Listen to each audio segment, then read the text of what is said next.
Hello friend, કેમ છે? તો સ્વાગત છે આજના મારા નવા વિડીયોમાં. અને આપણે જો લઈ આવ્યા છે 250 ગ્રામ મરચા, સરસ લાલ એવા મરચા. હવે આપણે મરચાને વ્યવસ્થિત પાણીથી ધોઈ નાખીએ અને પછી આપણે સરસ મજાના લૂછી અને આપણે મરચાનું અથાણું બનાવવાનું છે. તો મારા વિડીયોમાં તમે કન્ટિન્યુ જોડાયેલા રહેજો, કારણ કે હું કેવી રીતના મરચાનું અથાણું બનાવું તે તમારી જોડે શેર કરવાની છું. આપણે મરચાં ધોઈ લીધા છે, તો એને સરસ મજાના કોરા કરી લેવાના. પછી આપણે આ મરચાંને કટિંગ કરવાનું છે.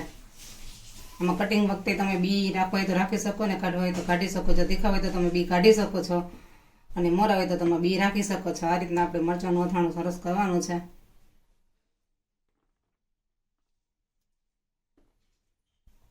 ચાલો, તો આપણે આ રીતના મસ્ત મજાના એવા મરચાં કટિંગ કરી લેવાના છે. તમે જોઈ શકો છો. આમાં જો મોરા છે તો આપણે બી કાઢવા હોય તો કાઢી શકો, નકર તમે રાખી શકો છો. આ રીતના કટિંગ કરવાના છે. ચાલો, તો આપણે આ રીતના બધા સરસ મજાના કટકા કરી લઈએ છીએ. આપણે છે ને મરચાં બહુ તીખા નથી, મોરા છે એટલે આપણે બિયાનો ભાગ કાઢતા નથી, એમને રાખીએ છીએ.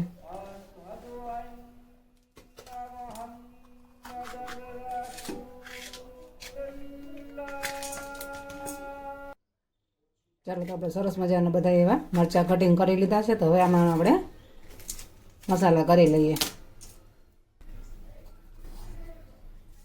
તો આપણે એક ચમચી આમાં નમક નાખી દેવાનું છે, અને એક ચમચી આમાં આપણે હળદર પાવડર નાખી દેવાનો છે. હવે આપણે એને કલાક અથવા 1.5 કલાક માટે આને રાખી દેવાના છે. એટલે જે આમાં મીઠાનું હળદરનું જે પાણી થઈ જશે ને, એનાથી જે મરચાં તીખા હશે ને એ તીખાશ એની નીકળી જશે. સરસ મજાના આપણે બધે મિક્સ કરી લીધા છે. હવે આપણે આને રાખી મૂકવાના છે આ રીતના. ચાલો, તો આપણે 1.5-2 કલાક જેવું આપણે થઈ ગયું છે, અને તમે જોઈ શકો છો અહીંયા આપણે જાનું બધું હળદર અને મીઠાનું બધું પાણી થઈ ગયું છે. તો હવે આપણે આને કોરા કરવા માટે રાખી દઈશું. ચાલો, તો આપણે આને 1-2 કલાક માટે અથવા તો સુકાઈ જાય ત્યાં સુધી આપણે એને આ રીતના કોરા કરી દેવાના છે. એટલે જે આ પાણીનો ભાગ હોય બધે સુકાઈ જાય. પછી આપણે આમાં મસાલો કરવાનો છે. પાણીનો ભાગ રહીને તો આ મરચાં આપણે બગડી જાય, એટલા માટે આપણે આને પંખાની જે અત્યારે તો સૂકવી દઈએ છીએ. તડકો હોય તો તમે તડકે પણ સૂકવી શકો છો. હું અત્યારે પંખાની જે સૂકવું છું, તમે જોઈ શકો છો મિત્રો. ચાલો મિત્રો, અડધા આપણે ઊંધા ને અડધા હામાં છે, એટલે આપણે બધા પહેલાં તો છે ને ઊંધા મૂકવી દઈશું. એટલે જે પાણીનો ભાગ છે ને એ બધે ઉલટા કરીએ એટલે પાણીનો ભાગ બધો નીચે વયો જાય. પછી આપણે એને હામા કરી નાખશું. અત્યારે આપણે બધા એને ઉલટા કરી નાખીએ. જો આમાં પાણી હલવાઈ ગયું હોય ને તો સુકાય નહીં, એટલા માટે આપણે એને ઊંધા કરી નાખો. કારણ કે આમાં પાણીનો ભાગ રહી ગયો ને તો આ તમારા છે ને મરચાંનું અથાણું છે ને બગડી જાય, એટલા માટે. તો આ રીતના આપણે બધા છે ને 2 કલાક માટે આ રીતના સૂકવા રાખી દેવાના છે. પછી આપણે આગળની પ્રોસેસ કરશું. તો આવતી વિડીયોમાં તમે કન્ટિન્યુ જોડાયેલા રહેજો, અને વિડીયો સારો લાગે તો વિડીયોને લાઇક, શેર, સબસ્ક્રાઈબ કરવાનું ભૂલતા નહીં.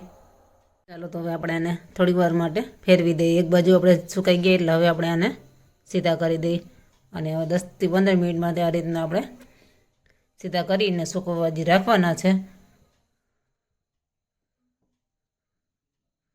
આપણે આ રીતના બધા સીધા કરી લઈએ. આ રીતના આપણે હજી 10-15 મિનિટ માટે સૂકવવા રાખવાના. ત્યાં સુધીમાં આપણે આમાં નાખવાનો બધો મસાલો તૈયાર કરી લઈએ.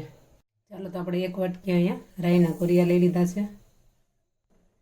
અડધી વાટકી મેથીના કોરિયા લઈ લીધા છે. અડધાથી ઉપર એટલે કે પોણા ભાગના આપણે ધાણાના કોરિયા લઈ લીધા છે. અને 1 મોટી ચમચી આપણે વરિયાળી લઈ લીધી છે.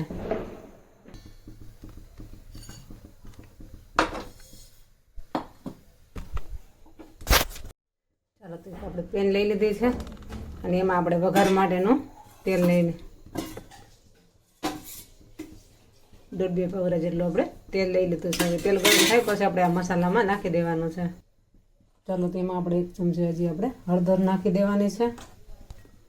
1 ચમચી આપણે મીઠું નાખી દેવાનું છે. બધું સરસ રીતે મેલ્ટ કરી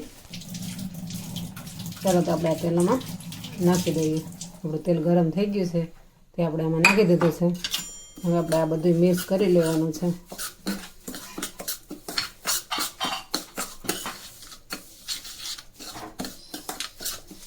અને આ મસાલો થોડીક વાર માટે છે ને ઠંડો થવા દેવાનો છે. ગરમ ગરમમાં આપણે મરચાં નથી નાખવાના. થોડીક વાર ઠંડો થઈ જાય પછી આપણે આમાં મરચાં ઉમેરી દઈશું.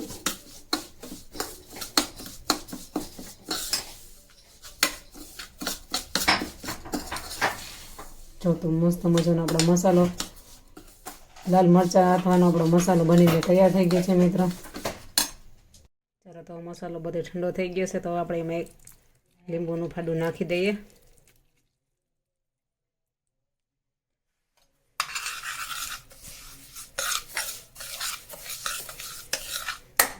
હવે આપણે મરચાં રહ્યા આમાં નાખી દઈએ. હે હાથી ગરમ તેલ કરીને પછી મસાલો નાખીને ઠરવા દઈને જ નાખ્યા ને. ચાલો બધું આપણે સરસ મજાનું મિક્સ કરી લઈએ. ચાલો આપણે 250 ગ્રામ એટલે કે 250 ગ્રામ બધું આથણું થઈ ગયું છે તૈયાર બનીને. હવે આપણે એમાં લીંબુના ફાડા નાખી દઈશું. જો મિત્રો તમે જોઈ શકો છો અત્યારમાં હાને અમારા ડેલી ઉપર જો ચકલા કેટલા બધા આવી ગયા છે. અને એને આ એક ખોખું છે ને એ ખોખામાં મારો કર્યો છે. એમાં હાટું એ બધાય બાંધે છે. જે મારો છે ને ચણ માટેનું અમે ત્યાં રાખ્યું છે. જો તો એ અત્યારે હે ને એમાં બેહવા હાટું હોય બધાય બાંધે. જો અટાણ લાઈન થઈ ગઈ હોય સામે. જો તમે જોઈ શકો છો.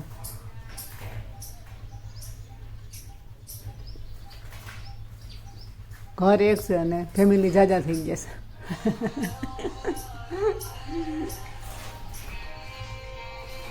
અહીં આપણે સરસ મજાના ચણ નાખવાનું છે. એમાં જો ચકલા સવારના પોરમાં ચણ ખાવા માટે આવી ગયા છે મિત્રો. તમે જોઈ શકો છો મસ્ત મજાના.